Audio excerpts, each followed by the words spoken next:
ఏది అయినా చెయ్యి ఆచి చికెన్ మసాలా. ఆచి చికెన్ మసాలా.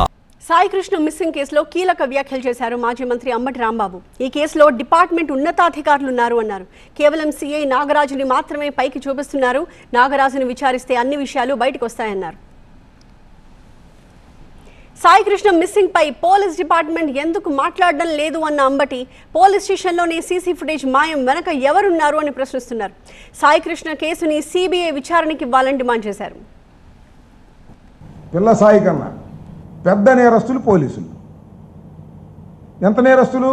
చంపటం, శవాన్ని మసి చేయటం, ఆ మసిని కూడా దాచేయటం, సీసీ ఫుటేజ్ తొలగించటం. ఇంతకన్నా నేరం ఏం కావాలి ఈ సమాజంలో? అంటే అతన్ని పట్టుకుంటే, అతన్ని విచారిస్తే చాలామంది హయ్యర్ లెవెల్ ఆఫీసర్ల పేర్లు చెబుతాడు. ఎందుకు చెబుతాడు? వాళ్ళ ఆదేశం ప్రకారమే ఈ క్రైమ్ అంతా జరిగింది కాబట్టి, దానిలో కమిషనర్ కూడా ఇన్వాల్వ్ అయి ఉన్నాడు కాబట్టి, ఇంకా చాలామంది ఐపీఎస్ ఆఫీసర్లు ఇన్వాల్వ్ అయి ఉన్నారు కాబట్టి, ఏదో పెద్ద నేరాన్ని అతని మీద మోపటం కోసం, బలవంతంగా అతను ఒప్పించటం కోసం, ఎవరినో రక్షించటం కోసం ఈ తతంగం అంతా జరిగింది. హోంమంత్రి మాట్లాడలా, డీజీపీ మాట్లాడలా, కమిషనర్ మాట్లాడలా, పోలీస్ డిపార్ట్మెంట్ నుంచి ఎవరైనా మాట్లాడారా?